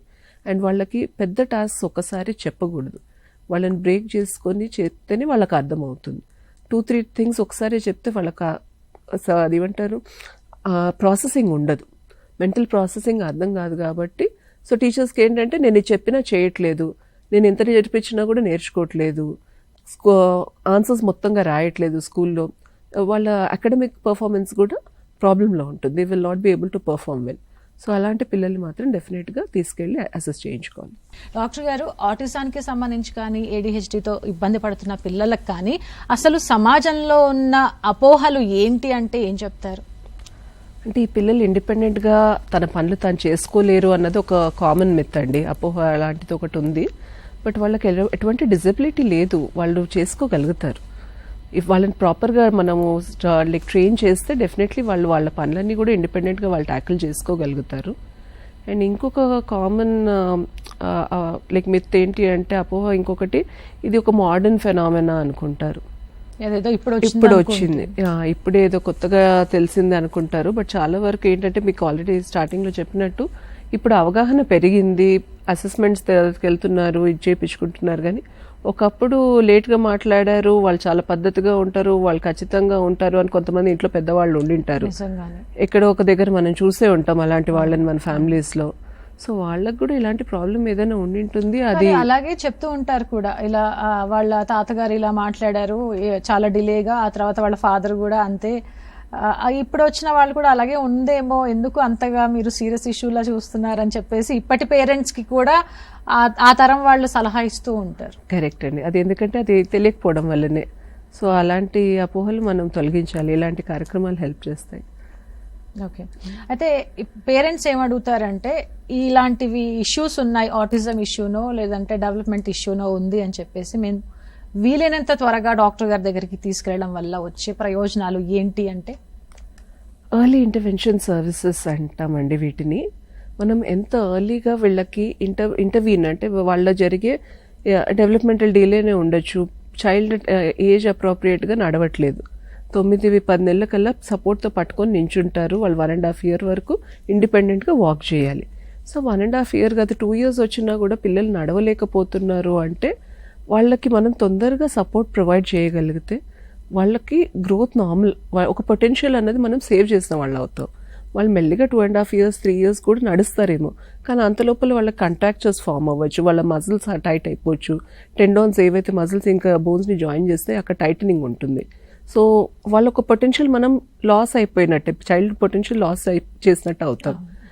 సేమ్ వే ఆటిజం అలాంటి కేసెస్లో కూడా ఐ కాంటాక్ట్ లేదు అన్నది వాళ్ళు ఎర్లీగా ఐడెంటిఫై చేశారు, నేమ్ రెస్పాన్స్ వాళ్ళ పేరుకి పలకట్లేదు అన్నది ఐడెంటిఫై చేసుకొని తొందరగా తీసుకురాగలిగితే మనం వాళ్ళకి near normal life or normal life ఇచ్చిన వాళ్ళం అవుతాం. సో చాలా డిఫరెన్స్ ఉంటుందండి. ఇప్పుడు 5 yearsకి మనం ఇంటర్వ్యూన్ చేయడానికి 3 years లోపు, 3 years వరకు డయాగ్నోసిస్ రాదని చెప్పాను కదా. సో 3 years లోపు మనం ఇంటర్వ్యూన్ చేసిన దానికి చాలా డిఫరెన్స్ ఉంటుంది. అయితే ఆటిజంతో, ADHDతో బాధపడే పిల్లల్ని డాక్టర్ గారి దగ్గరికి తీసుకొచ్చే కుటుంబాలు ఈ మధ్య పెరిగారా, లేదా ఇంకా సమాజానికి భయపడో, మొహమాటపడో, సిగ్గుతోనో, ఇంకా ఇతర కారణాలతోనో వెనకే ఉంటున్నారా? తీసుకురావడం అయితే డెఫినెట్గా పెరిగారండి. తీసుకొచ్చి చూపించుకోవడం, ఇంట్లో ఎవరు చెప్పారనో లేకుంటే డాక్టర్ విజిట్లో ఎక్కడో ఐడెంటిఫై చేసిన తర్వాత వాళ్ళు డాక్టర్ దగ్గరికి రావడం నంబర్స్ అయితే పెరిగాయి. కానీ థెరపీకి ఎంతమంది వెళ్తున్నారు అన్నది, అది ఇంకా కొంచెం వాళ్ళు ఇంటికి వెళ్ళి కనుక్కొని వస్తాము, మా వాళ్ళు ఏమంటారో చూస్తాము. సో ఇక్కడ వీళ్ళు వచ్చారు కాబట్టి మనం పేరెంట్స్కి ఎక్స్ప్లెయిన్ చేయగలుగుతాం. వాళ్ళతో వచ్చిన ఇంకొక అటెండర్ ఎవరైనా ఉంటే వాళ్ళకి ఎక్స్ప్లెయిన్ చేయగలుగుతాం. ఇంటికి వెళ్ళిన తర్వాత ఇంట్లో ఉన్న పెద్దవాళ్ళకి అది అర్థం కాకపోవచ్చు, అదొక ప్రాబ్లం ఉంది అన్నది వాళ్ళకి అర్థం కాకపోవచ్చు. ఇలాంటిది ఏముందిలే చాలా చూస్తాం కదా, పెరుగుతారు, నార్మల్ అవుతారు అనుకుంటారు. సో ఒక గోల్డెన్ ఆపర్చునిటీ మనం మిస్ అవుతున్నాం. వాళ్ళు మళ్ళీ 3 months తర్వాత, 6 months తర్వాత వస్తామంటారు, ఒక్కొక్కసారి 1 year తర్వాత వస్తారు. అప్పటికి వాళ్ళు జరుగుతుంది. అయితే ఇప్పుడు వాళ్ళకి అనుకూలమైన వాతావరణం ఉండాలి అనంటే ఎలాంటి వాతావరణం వాళ్ళకి ఏర్పరిస్తే వాళ్ళలో చేంజెస్ వీళ్ళు గమనించవచ్చు? అనుకూలమైన వాతావరణము అంటే ఫస్ట్ స్క్రీన్ ఫ్రీ ఎన్విరాన్మెంట్ అండి. తర్వాత పేరెంట్స్ ఇద్దరు కూడా ఒకటే పేజ్లో ఉండాలి. వాళ్ళు అర్థం చేసుకొని ఒక ప్రాబ్లం ఒకటి ఉంది, దీన్ని మనం ఇద్దరం కలిసి ఫేస్ చేద్దాము అని వాళ్ళ టైమ్స్ తీసుకొని, టర్న్ తీసుకొని, లేకుంటే ఒక గ్రూప్ యాక్టివిటీ లాగా కూర్చొని చైల్డ్కి టైం కేటాయించాలి. వాళ్ళతో చిన్న చిన్న గేమ్స్, పిల్లలకి ఏం నచ్చుతాయి, వాళ్ళ ఇంట్రెస్ట్ ఏమున్నాయి, పెయింటింగ్ ఇష్టం ఉంటే కూర్చొని దాన్ని ఎంకరేజ్ చేయడము, వాళ్ళకి ఏదైనా స్పోర్ట్ ఇష్టం ఉంది అంటే దాంట్లో ఎన్రోల్ చేయడము, ఇలాంటి చేంజెస్ చేసుకోవచ్చు. స్కూల్స్లో కూడా ఇలాంటి చేంజెస్ వాళ్ళు చేసుకోవాలి. అంటే పేరెంట్స్ అనేది చాలా ఇంపార్టెంట్ రోల్. నార్మల్ పిల్లల విషయంలో కూడా తల్లిదండ్రులు చాలా ముఖ్యమైన పాత్ర పోషిస్తారు. కానీ ఇలాంటి స్పెషల్ పిల్లల విషయంలో మాత్రం వర్కింగ్ అనేది ఇంకా వీళ్ళ కోసం వర్క్ చేయాలి వాళ్ళు. డెఫినెట్గా అండి, వీళ్ళ కోసమే వర్క్ చేయాలి, వీళ్ళతో పాటే వర్క్ చేయాలన్నట్టు కూడా ఉంటారు. ఏంటంటే వీళ్ళు parents are like co therapist or primary therapist అనాలి మనం. ఇప్పుడు థెరపీ సెంటర్కి ఒకవేళ వాళ్ళు ఎన్రోల్ చేసినా కూడా కొంచెం సెంటర్లో ఉండేది కొంచెం సేపే ఉంటారు, వారు స్కూల్లో ఉండేది కొంచెం సేపే ఉంటారు, ఇంట్లోనే కదా ఎక్కువ టైం స్పెండ్ చేసేది. సో అక్కడ ఏం చేస్తారు అన్నది చాలా చాలా ఇంపార్టెంట్. పేరెంట్స్ అనుకుంటే ఏదైనా చేయొచ్చు, ఇఫ్ వాళ్ళు చేద్దామని వాళ్ళు యాక్సెప్ట్ చేసుకోవాలి. ఫస్ట్ ఆఫ్ ఆల్ డయాగ్నోసిస్ని యాక్సెప్ట్ చేసుకోవాలి. ఇలాంటిది ఒక ప్రాబ్లం ఉంది మా చైల్డ్కి, యాక్సెప్ట్ చేసుకొని ముందుకు తీసుకెళ్ళడానికి ఏమేమి చేయాలి, మనము ఎట్లాంటి ప్లాన్స్ ఇవ్వాలి, దీనికి చైల్డ్కి మనం ఎలా సపోర్ట్ ప్రొవైడ్ చేయాలి అన్నది అర్థం చేసుకుంటే డెఫినెట్గా చైల్డ్ లెర్నింగ్ కర్వ్ ఇంప్రూవ్ అవుతుంది. మీరు సపోర్ట్ గురించి ప్రస్తావించారు కాబట్టి, నార్మల్ పిల్లలైతే వాళ్ళు ఇండిపెండెంట్గా ఉండాలని చెప్పేసి ఏ పేరెంట్ అయినా కోరుకుంటారు. మరి ఇలాంటి పిల్లల విషయంలో వాళ్ళు ఇండిపెండెంట్గా ఉండాలి అని వీళ్ళు పేరెంట్స్ కోరుకోవడంలో తప్పేం లేదు. వాళ్ళు నార్మల్ పిల్లల్లా ఉండాలని ఈ పేరెంట్స్ కూడా అనుకుంటారు కదా. మరి వాళ్ళు ఇండిపెండెంట్గా ఉండాలి అని అంటే వీళ్ళు ఏ విధంగా వాళ్ళతో యాక్ట్ చేయాలి, ఏ విధమైన సపోర్ట్ ఇవ్వాలి?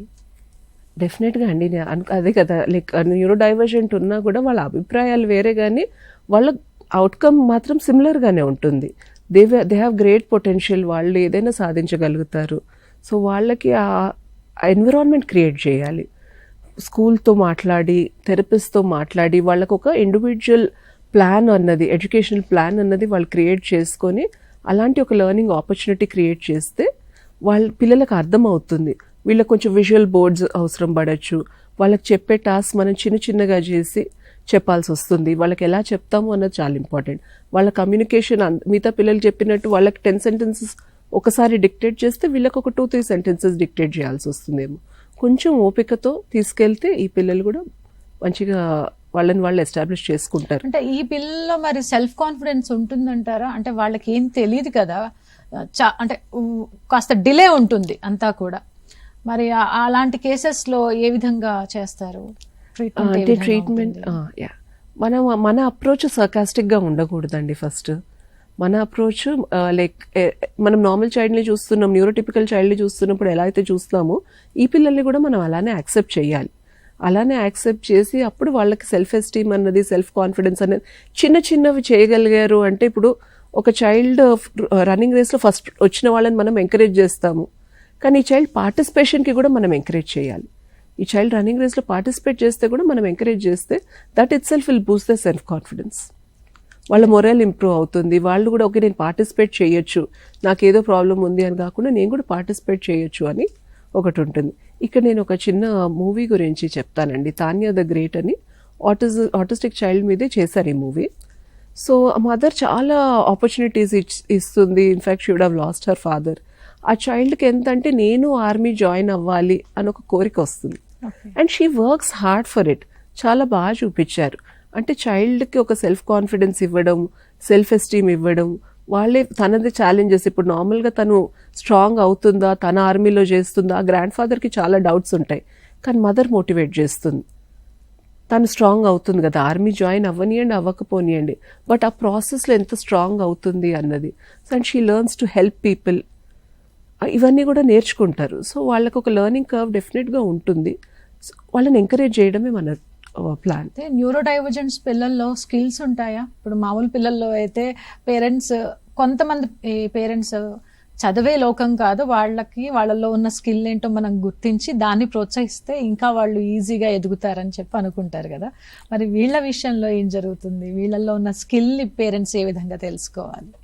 స్కిల్స్ చాలా ఉంటాయండి వీళ్ళల్లో కూడా చాలా మంది ఆర్టిస్ట్ ఉన్నారు, స్పోర్ట్స్ పర్సన్స్ ఉన్నారు, కంప్యూటర్ టెక్కీస్ ఉన్నారు. సో పేరెంట్స్ వాళ్ళతో చూస్తూ ఉండాలి, వాళ్ళకి ఏది ఇంట్రెస్ట్ ఎక్కువ ఉంది, ఏ డైరెక్షన్లో వాళ్ళు వెళ్తున్నారు అన్నది పేరెంట్స్ అబ్జర్వ్ చేస్తూ ఉండాలి. ఏది చూస్తే వాళ్ళు చాలా హ్యాపీ అవుతున్నారు, ఇప్పుడు ఒక మూవీ చూస్తుంటే వాళ్ళకి నచ్చుతుందా లేదా, వాళ్ళు టైం మనం ఇందాక అనుకున్నట్టు యాక్టివిటీస్ చేస్తున్న దాంట్లో ఫిజికల్ యాక్టివిటీస్ ఎక్కువ ప్రిఫర్ చేస్తారా, రన్నింగ్ లాంటివి ఆర్ కూర్చొని ఆడుకునే లాంటివి ఎక్కువ ప్రిఫర్ చేస్తారా. సో ఇట్లాంటివి అన్నది మనం వాళ్ళ గమనిస్తే వాళ్ళ స్కిల్స్ మనం ఎంకరేజ్ చేయడానికి అవకాశం ఉంటుంది. ఇది ఎలా చెప్పాలంటే ఒక లెగో టవర్ బిల్డ్ చేస్తాం కదా, ఒక్కొక్క బ్రిక్ పెట్టుకుంటూ ఆ టవర్ బిల్డ్ చేస్తాం. సో ఇక్కడ కూడా ఒక్కొక్క స్కిల్ అబ్జర్వ్ చేయడం, ఒక్కొక్క ఇంట్రెస్ట్ అబ్జర్వ్ చేయడం వల్ల స్కిల్ డెవలప్మెంట్ అవుతుంది. ఓకే. మరి ఈ పిల్లల విషయంలో ఆటిజంతో సఫర్ అవుతున్న పిల్లలు కావచ్చు, లేదంటే ADHDతో ఉన్న పిల్లలు కావచ్చు, వాళ్ళంతటా వాళ్ళుగా సెల్ఫ్ కేర్ అనేది వాళ్ళకి అసలు ఉంటుందా? పేరెంట్స్ వాళ్ళకి ఏ విధంగా చెప్తే వాళ్ళకి అర్థం అవుతుందంటారు? ఇప్పుడు ఆడపిల్లలు ఉంటారు, వాళ్ళకు ఒక వయసు వచ్చిన తర్వాత కాస్త వాళ్ళు కేర్ చేసుకోవాల్సిన ఉంటుంది. తల్లి అన్ని సందర్భాల్లో అందుబాటులో ఉండకపోవచ్చు.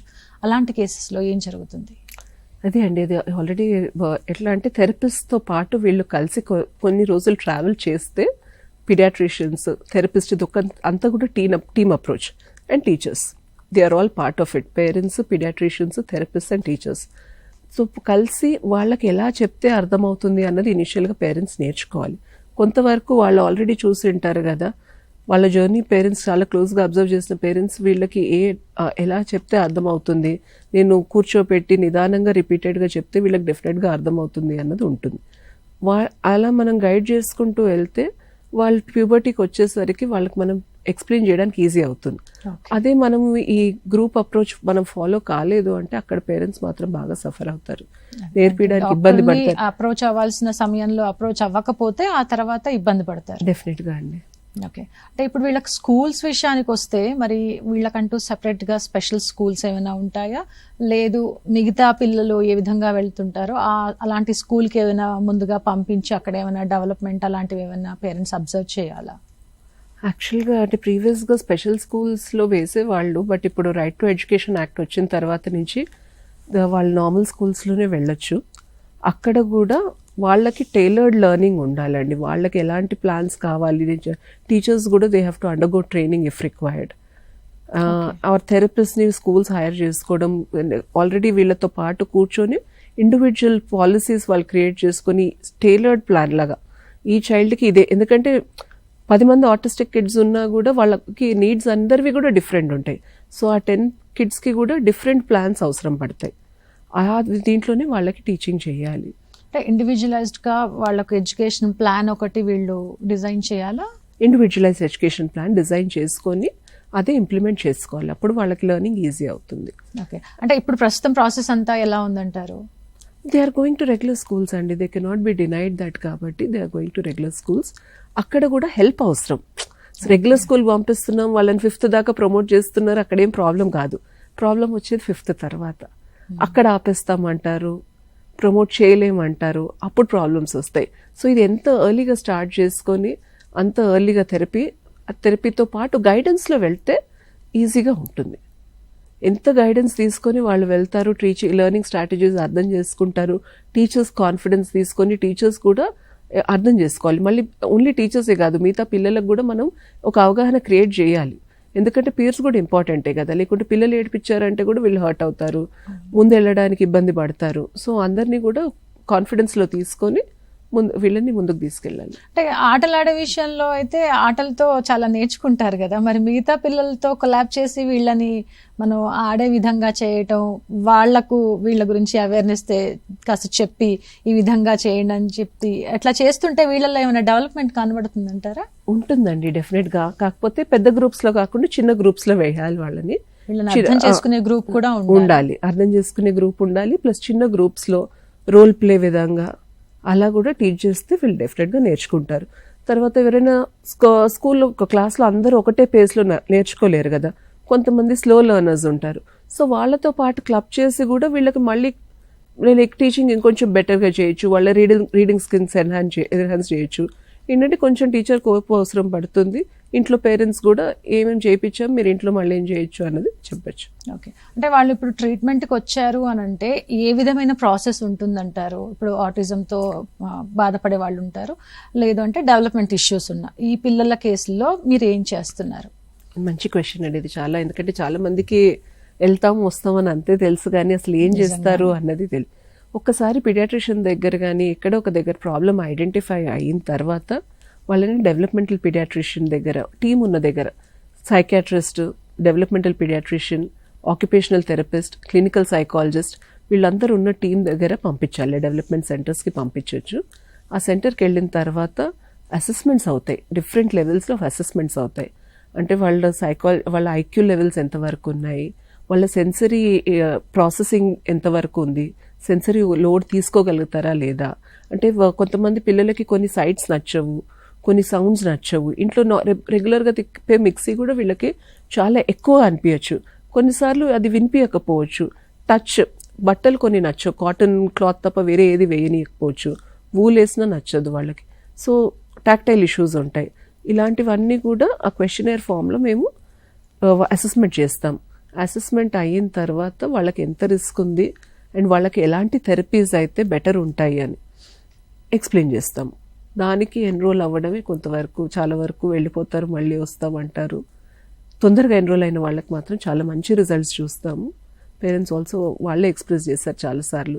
అంటే కొంతమంది ఫినాన్షియల్గా వీక్ ఉన్న వాళ్ళు కూడా ఆలోచిస్తూ ఉంటారు కదా, మరి అంటే వాళ్ళు ఫినాన్షియల్గా కొంచెం అంటే ఇబ్బంది పెట్టే సమస్యనా, ఎలా ఉంటుందంటారు ఖర్చు ఇదంతా ఈ థెరపీస్కి? ఖర్చు ఉంటుందండి ఇది కొంచెం, ఎందుకంటే లాంగ్ టర్మే అవసరం పడవచ్చు థెరపీస్ కాబట్టి ఖర్చుతో కూడుకున్నదే. But government is doing LADS, చాలామందికి అది తెలియదు. హైదరాబాద్లో NIEPID ఉంది, ప్రీవియస్లీ NIMH అనేవాళ్ళం. ఆ సెంటర్ ఉంది, అక్కడికి వెళ్తే వాళ్ళు assessments funny free of cost అవుతాయి. వాళ్ళు సజెస్ట్ చేస్తారు, మళ్ళీ నెక్స్ట్ డేట్ వరకు ఇంటికి వెళ్ళి పేరెంట్స్ అవి వాళ్ళు సజెస్ట్ చేసిన థెరపీస్ ఇంటి దగ్గర చేసుకొని మళ్ళీ ఒక 20 days తర్వాత ఇంకో డేట్ ఉంటుంది, అప్పుడు రావచ్చు. డిస్ట్రిక్ట్ ప్లేసెస్లో కూడా DEIC అని, డిస్ట్రిక్ట్ ఎర్లీ ఇంటర్వెన్షన్ సెంటర్స్ అని స్టార్ట్ చేశారు. ఆల్మోస్ట్ ఎవ్రీ డిస్ట్రిక్ట్ హాస్పిటల్లో ఇది ఉంది. Government is also doing a lot and we should appreciate there effort. Okay, అయితే న్యూరోడైవర్జెన్స్ పిల్లల విషయంలో వాళ్ళు స్కూళ్ళకు వెళ్ళినప్పుడు అక్కడ వాళ్ళకి హెల్ప్ఫుల్గా ఉండాలి అని అంటే టీచర్స్ వాళ్ళు స్పెషల్గా ట్రైన్ అయి ఉండాలి కదా, ఎక్కడికి వెళ్ళాలి వాళ్ళ ట్రైనింగ్ సెషన్స్, ఆ విధానం ఎలా ఉంటుంది? యాక్చువల్గా చాలామంది like developmental paediatric networks, child psychiatrist చాలా వర్క్షాప్స్ కండక్ట్ చేస్తూ ఉంటారండి టీచర్స్కి. అలాంటి వర్క్షాప్స్ అటెండ్ అవ్వచ్చు. కోర్సెస్ ఉన్నాయి for such like teachers who are interested in training kids with special needs. Courses ఉన్నాయి, teachers can enrol for those. Special education B.Ed ఉంది దాంట్లో, అవి చేయొచ్చు. అవి కూడా చాలా హెల్ప్ అవుతాయి because they will learn the mechanism how to teach అని నేర్చుకుంటారు దాంట్లో. ఐ థింక్ దట్ ఇస్ అయితే న్యూరో డైవర్జెన్స్ ఈ పిల్లల విషయంలో వాళ్లకు దేని మీద ఎక్కువ ఆసక్తి ఉంది, లేదంటే వాళ్ళలో ఈ టాలెంట్ దాగుందని చెప్పేసి ఎలా తెలుసుకోవాలంటారు ఈ పేరెంట్స్? అంటే థెరపీకి వెళ్తేనే వీళ్ళకు తెలుస్తుందా, లేదు ఇంట్లో కూడా వాళ్ళ చేసే యాక్టివిటీ వాళ్ళ మూమెంట్స్ ని బట్టి వీళ్ళు గ్రహించాలా? థెరపీకి వెళ్తే కొంచెం అంటే ఇంకా అండర్స్టాండింగ్ బెటర్ అవుతుంది. But as such parents observe చేస్తున్నారు కాన్స్టెంట్గా అన్నప్పుడు వాళ్ళకే అర్థమవుతుంది. చాలామంది ఇప్పుడు నా దగ్గర ఒక చైల్డ్ ఉన్నాడు, మదర్ వచ్చి చెప్తుంది చైల్డ్కి వాచ్ అబ్సెషన్, టైం అంటే బాగా ఇష్టం, ఆ వాచ్ మొత్తం ఇప్పేసి చూస్తాడు, మెకానిక్స్ చాలా ఇష్టం. So that kind of interest that child has. అది it is part of the problem only. కాకపోతే ఇప్పుడు దాన్ని కూడా మనం మెల్లిగా ఇది చేసుకుంటూ వస్తాం. ఫ్యూచర్లో ఆ చైల్డ్కి ఇంజనీరింగ్ వైపు ఇంట్రెస్ట్ బాగా ఉండొచ్చు. సో పేరెంట్స్ యాక్సెప్టెన్స్ బట్టి రన్నింగ్ బాగా మూమెంట్ యాక్టివిటీస్ చేయించాలి. ఎందుకంటే వాళ్ళకి ఈ సెన్సరీ ప్రాసెసింగ్ బెటర్ అవ్వాలి అంటే మూమెంట్ యాక్టివిటీస్ కూడా చేపిస్తాం. సో అప్పుడు వాళ్ళకి స్పోర్ట్స్లో కూడా ఇంట్రెస్ట్ కలుగుతుంది. ఇంట్రెస్ట్ ఉన్న వాళ్ళు కొంతమంది ఉంటారు, వాళ్ళని స్పోర్ట్స్లో ఎన్రోల్ చేయమని కూడా చెప్పాము. అండ్ ఒక మదర్ చాలా బాగా చేస్తుంది. I'm having one child 1.5 years నుంచి వస్తున్నారు. I really appreciate those parents. బాగా ఎఫర్ట్ పెడుతున్నారు వాళ్ళు. అలాంగ్ విత్ ఇట్ స్కూల్లో మాట్లాడి ఐడెంటిఫై అవ్వడం కొంచెం లేట్ అయింది కానీ, అండ్ మదర్ కూడా ఇప్పుడు యాక్సెప్ట్ చేసుకుంది. ఇనీషియల్గా ప్రతి మదర్కి ప్రతి పేరెంట్కి ఉండే స్ట్రెస్ ఏంటంటే వీళ్ళు బాగా సక్సీడ్ అవ్వాలి లైఫ్లో, ఎక్కడ వెళ్తారో ఏం చేస్తారో అని, పుట్టిన దగ్గర నుంచే స్కూల్లో వేసేయాలని ఒక స్ట్రెస్ ఏదైతే ఉంటుంది కదా. బట్ మదర్ ఇప్పుడు అర్థం చేసుకుంది, నేను 24కి జాబ్ జాయిన్ అయ్యాను, బట్ 30కి జాయిన్ అవుతాడేమో, నో ప్రాబ్లం. సో ఇలాంటి యాక్సెప్టెన్స్ వస్తే మనం చైల్డ్ మీద ఎటువంటి ప్రెషర్ పెట్టము, ఆ చైల్డ్ తన పేస్లో నేర్చుకోవడానికి అవకాశం ఉంటుంది. అయితే ఈ పిల్లల విషయంలో వాళ్ళు మానసికంగా ఆరోగ్యంగా ఉండాలి, మానసిక ఆరోగ్యాన్ని మనం వాళ్ళ సంతోషాన్ని కాపాడాలి అని అంటే ఏం చేయాలి? పేరెంట్స్ ఏం చేయాలి? లేదు చుట్టూ ఉన్న సమాజానికి కూడా అవేర్నెస్ రావాలి, ఇలాంటి స్పెషల్ పిల్లల్ని సపోర్ట్ చేయాలి. హేళన చేస్తే వాళ్ళకి అర్థం కాకపోవచ్చు, కానీ ఒక స్టేజ్కి వచ్చేసరికి వాళ్ళు హర్ట్ అవుతారు. ఆ విషయాన్ని గుర్తుంచుకోవాలి కదా సమాజం కూడా. ఇంక్లూజివిటీ అండి, ఒక్కటే వర్డ్లో నేను చెప్పాలి అంటే మనం ఇంక్లూజివ్ అవ్వాలి. వీళ్ళు they are also part of the society. మనం వాళ్ళు ఎట్లున్నా కూడా మనం యాక్సెప్ట్ చేసుకోవాలి. వాళ్ళకి ఏదో ప్రాబ్లం ఉంది అన్నట్టు వాళ్ళని దూరం పెట్టడం కాకుండా వాళ్ళని యాక్సెప్ట్ చేసుకోవాలి. ఉమీద్ అనే ఒక సెంటర్ మహారాష్ట్రలో సితారే జమీన్ పర్ అని పార్ట్ 2 వచ్చినప్పుడు ఆ పిల్లలందరినీ తీసుకుని థియేటర్కి వెళ్ళారు. అంటే అదొక పెద్ద విన్. బికాస్ థియేటర్కి నార్మల్గా పేరెంట్స్ వాళ్ళ ఇలాంటి పిల్లల్ని థియేటర్కి తీసుకెళ్ళి మూవీ చూడాలి అంటే వాళ్ళు కూర్చోలేరు, వాళ్ళకి ఆ సౌండ్ పడదు, చీకటిలో ఉండలేరు, ఇన్వేరియబ్లీ మిగతా వాళ్ళకి ట్రబుల్ అవుతుందని ఇలాంటి పేరెంట్స్ బయటికి వచ్చేస్తారు. సో ఒక డెవలప్మెంట్ సెంటర్ ఈ పిల్లలందరినీ తీసుకెళ్ళి మూవీ చూపించిందంటే అదొక పెద్ద win for them self. So ఇట్లాంటి చిన్నవన్నీ కూడా సెలబ్రేట్ చేసుకోవాలి. ఓకే, అంటే ఇలాంటి స్పెషల్ పిల్లల విషయంలో డాక్టర్స్ వాళ్ళని ఎంచుకునేప్పుడు కూడా, ఒక పీడియాట్రిషియన్ని ఎంచుకునేప్పుడు కూడా చాలా జాగ్రత్తగా ఎంచుకోవాలి, ఎందుకంటే వాళ్ళకి చాలా ఓపిక కావాలి కూడా. సో ఆ డాక్టర్ దగ్గరికి వాళ్ళు వెళ్ళేప్పుడు ఆ డాక్టర్ని ఇలాంటి ప్రశ్నలు అడిగి ఆ డాక్టర్ దగ్గరికి వెళ్ళాలి. పేరెంట్స్ ఎంత పేషెంట్గా ఉండి ఆ పిల్లల్ని జాగ్రత్తగా చూసుకోవాలి. పేషెన్స్ మాత్రం చాలా ఉండాలండి పేరెంట్స్కి దీంట్లో. ఎందుకంటే నార్మల్గా కిడ్స్తో డీల్ చేయడం అంటేనే చాలా పేషెన్స్తో ఉండాల్సినది, పీడియాట్రిషియన్కి అయినా కూడా పేరెంట్స్కి అయినా కూడా. బట్ ఇలాంటి పిల్లలకి 1కి 4 సార్లు చెప్పాల్సి వస్తుంది కాబట్టి పేషెన్స్ ఎక్కువ పెంచుకోవాలి. బట్ ఏంటంటే they should not give up. Hope మాత్రం ఇచ్చేయకూడదు. నేర్చుకుంటారు అన్న కాన్ఫిడెన్స్ పెట్టుకోవాలి. కాన్ఫిడెన్స్ ఉన్న దగ్గరే అలాంటి పిల్లలు definitely they will do better. 4 సార్లు చెప్పకండి, 40 సార్లు చెప్పండి, నేర్పించాడు. Ultimately they have to learn కదా. నీ పేరేంటి వాళ్ళు చెప్పకపోవచ్చు, ఫస్ట్ టైం మాట్లాడకపోవచ్చు, ఐ కాంటాక్ట్ ఎస్టాబ్లిష్ కాకపోవచ్చు. But over a period of time వాళ్ళు నీ అనే ఒక ఫస్ట్ వర్డ్ మాట్లాడినా కూడా ఆ రోజు మనం హ్యాపీగా ఫీల్ అవ్వాలి. సో ఈ చిన్న విక్టరీస్ని కూడా మనం సెలబ్రేట్ చేసుకోవాలి అన్నది పేరెంట్స్ అర్థం చేసుకోవాలి. కానీ ఇంత ముందుతో పోలిస్తే ఇప్పుడు ఈ కేసెస్ చాలా పెరుగుతున్నాయంటే ఇది ఆందోళన చెందాల్సిన విషయమే. మరి ఇలాంటి విషయంపై చాలా అవగాహన రావాలి. ఇలాంటి కేసు ఒకటి ఉంది అని అంటే భయపడకుండా ముందు డాక్టర్ దగ్గరికి వెళ్ళాలి. మరి వీటితో సఫర్ అయ్యే ఫ్యామిలీస్కి మీరేం చెప్తారు? సఫర్ అయ్యే ఫ్యామిలీస్కి ఫస్ట్ థింగ్ అండి, డాక్టర్ దగ్గరికి వెళ్ళిన ప్రతిసారి along with your physical improvement in the child developmental assessment కూడా కరెక్ట్గా ఉందా లేదా అన్నది చెక్ చేయించుకుంటూ ఉండండి. Timely intervention is the need of our. తర్వాత బాధపడడం కన్నా ఫస్టే మనం యాక్ట్ చేస్తే బెటర్ ఉంటుంది. చైల్డ్ లైక్ రెడ్ ఫ్లాగ్స్ లేకుండా పెరుగుతున్నాడా లేదా ఏదైనా రెడ్ ఫ్లాగ్లో ఫిట్ అవుతున్నాడా. అండ్ పీడియాట్రిషియన్ని లైక్ ఎంచుకోవడం అన్నది యూజువల్గా కూడా ఎక్కడైతే ఎవరైతే డెలివరీ అటెండ్ అయ్యారో వాళ్ళ దగ్గరికే టైప్ అయిపోతారు, వాళ్ళతోటే కంటిన్యూ అవుతారు చాలా మటుకు కూడా. అండ్ కంఫర్ట్ జోన్ వచ్చింది అంటే వాళ్ళు కరెక్ట్గా గైడ్ చేస్తున్నంత వరకు ఎటువంటి ప్రాబ్లం లేదు అక్కడ ఎక్కడో మిస్ అయ్యింది, డాక్టర్ లైక్ పీడియాట్రిషియన్ పిక్ చేయలేకపోయారు డ్యూ టు సమ్ రీజన్ అన్నప్పుడు ఒక సెకండ్ ఒపీనియన్ కోసం ఒక డెవలప్మెంటల్ పీడియాట్రిషియన్ని కానీ చైల్డ్ సైకాట్రిస్ట్ని కానీ కన్సల్ట్ అయితే బెటర్గా ఉంటుంది.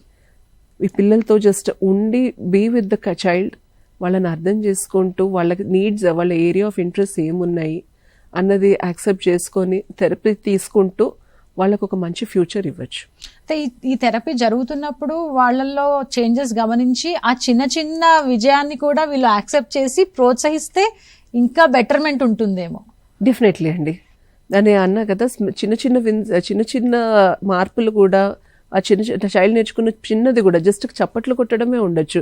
కాకపోతే 2 yearsకి నేర్చుకున్నారు, నార్మల్గా 9 monthsకి నేర్చుకుని 2 yearsకి నేర్చుకున్న ఫీల్ హ్యాపీ ఫర్ దాట్. ఏం రావట్లేదు, మాటలు రావట్లేదు ఒక్కటే పట్టుకోకుండా ఈ చిన్నవి కూడా they are all part of the journey అన్నది అర్థం చేసుకోవాలి. అదే అంటే ఏ మంత్కి జరగాల్సింది యాక్టివిటీ పిల్లల్లో ఆ మంత్ వాళ్ళు ఖచ్చితంగా చూడాల్సిందే, పేరెంట్స్ గమనించాల్సిందే. ఈ స్క్రీన్ టైం అనేది ఖచ్చితంగా అవాయిడ్ చేయాల్సిందే. అదే పెద్ద శత్రువు అయిపోయింది. Replace screen time with human time, that is very very important. And ఇంకొకటి షారుఖ్ ఖాన్ సైన్ అని ఒకటి చెప్తాను మీకు. షారుఖ్ ఖాన్ అనగానే ఏం గుర్తొస్తుంది? ఓపెన్ హగ్ ఏదైతే ఉంటుందో, సో చిన్నపిల్లలు ఆ హగ్ ఇస్తున్నారా లేదా అన్నది కూడా చూసుకోవాలి. ఇలాంటిది ఏదైనా మిస్ అయింది, ఎందుకు నా చైల్డ్ నాకు హగ్ ఇవ్వట్లేదు అని ఒక డౌట్ మదర్కి రావాలి. ఈ సైన్ లేదు అంటే definitely you have to meet the paediatrician. అయితే పిల్లల పెంపకంలో తల్లి పాత్ర మనం చాలా ప్రస్తావించాం, కానీ ఫాదర్ కూడా వాళ్ళ రోల్ కూడా ఉంటుంది కదా. వాళ్ళ సపోర్ట్ ని ఏ విధంగా వీళ్ళకి ఇవ్వాలో మనం ఒకసారిగా లాస్ట్ చివరి నోట్గా.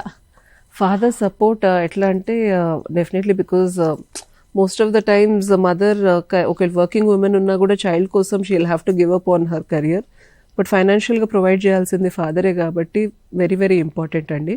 And to take care the mental health of the మదర్కి ఒక సపోర్ట్ లాగా ఉండి ఒక భరోసా ఇచ్చి don't worry we both are in this together అని యాక్సెప్ట్ చేసుకొని ఎక్కడెక్కడ వెళ్ళి నెట్వర్క్స్ ఫామ్ చేసుకోవచ్చు. ఇంకొకటి లాస్ట్ థింగ్ చెప్తా నేను, there are social help groups, అంటే ఆటిజం గ్రూప్స్ ఉన్నాయి, ADHD గ్రూప్స్ ఉన్నాయి. అలాంటి గ్రూప్స్లో ఎన్రోల్ అవుతే పేరెంట్స్కి చాలా ఈజీ అవుతుంది, వాళ్ళకు ఒక సపోర్ట్ సిస్టమ్ లాగా ఉంటుంది.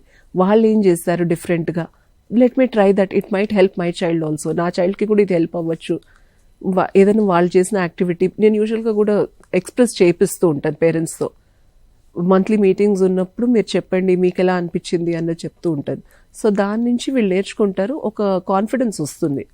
కొంతమంది డిఫరెంట్ స్టేజెస్ ఆఫ్ థెరపీలో ఉంటారు కదా, సో 6 months అయిపోయిన వాళ్ళు వాళ్ళ చైల్డ్ చాలా నేర్చుకుని ఉండొచ్చు, 2 months అయిన వాళ్ళ చైల్డ్కి అంత ఉండదు. కాకపోతే వాళ్ళని చూసినప్పుడు కాన్ఫిడెన్స్ ఒకటి వస్తుంది, నా చైల్డ్ కూడా నేర్చుకుంటాడు, no problem. And every child is different, we have to accept that. Every child is different, every child is unique. అందరికి ఒక గ్రోత్ పొటెన్షియల్ ఉంటుంది, అది యాక్సెప్ట్ చేసుకొని మనం ముందుకెళ్ళాలి. అందరూ ఒకేలా ఉండరు, మన చేతికున్న 5 వేళ్ళే ఒకేలా ఉండవు. అలాంటప్పుడు అందరూ ఒకేలా ఏ విధంగా ఉంటారు. ఒకటి ఇలాంటి స్పెషల్ కేసెస్, స్పెషల్ పిల్లల విషయంలో జరిగేది ఏంటి అని అంటే డెవలప్మెంట్ ఖచ్చితంగా ఉంటుంది, కానీ ఆ సరైన టైంకి సరైన డాక్టర్ దగ్గరికి తీసుకెళ్లడం ఒక విషయం అయితే, ఓపిక అనేది చాలా ముఖ్యం. ఓపికతో మనం వ్యవహరిస్తే విజయం ఖచ్చితంగా మీరు చూస్తారు, మంచి రిజల్ట్స్ చూస్తారు మీ పిల్లల విషయంలో, అదైతే చెప్పగలం. Thank you so much for joining with us అండి. Thank you Shweta, thank you. ఇది వాళ్ళ ఆరోగ్య మిత్ర కార్యక్రమం. చూస్తూనే ఉండండి TSAT.